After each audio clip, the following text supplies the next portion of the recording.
Και μετά εγώ στις θεραπείες μας, το πολύ ωραίο φαγητό μας, το οποίο ήταν πολύ λιτό, πολύ απλό και πολύ φυσικό.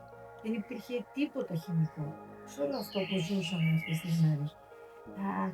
Νιώθω λοιπόν ότι ξαφνικά βρέθηκα σε έναν άλλο κόσμο και στεναχωριέμαι πολύ που αναγκαστικά θα φύγουμε σε λίγο και θα βρεθώ κάπου αλλού. Είναι η πρώτη φορά που θα σου πω ότι η επιστροφή μου στην Ελλάδα θα με στεναχωρήσει. Nothing like home, αλλά εδώ αισθάνομαι ότι είμαι στο σπίτι μου.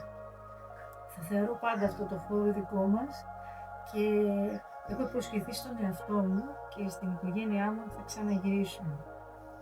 Γιατί είναι μοναδικά. Είναι πολύτιμο. Είναι πολύτιμο. Ελπίζω κι εσείς να καταφέρετε και να έχετε την ευκαιρία να βρεθείτε εδώ. Γιατί οι Ινδοί έχουν κάτι που... έχουν ανακαλύψει κάτι που εμείς δεν...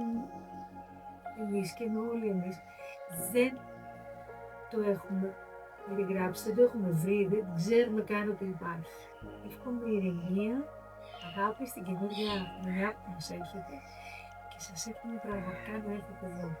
Μας θυμίζει οι ιδιοκτήτες, η Cliffy και ο Davis και η οικογένεια Κάραγκαν, μαζί με τα παιδιά τους, και όλη η ομάδα που έχουν εδώ, είναι τόσο υποστηρικτική. Μοιάζει σαν να έχουν κάνει ένα τεράστιο σπίτι με πολλά δωμάτια, πολλά σπίτια, που απλά προσκαλούν όλο τον κόσμο να γίνουν φίλοι τους. Δεν έχω κάτι άλλο να πω, αλλά θα ήθελα να πω και 1.000.000 άλλα πράγματα. Νιώθω γεμάτη, νιώθω ανευτυχής και υπόσχομαι ότι θα επιστρέψω σύντομα.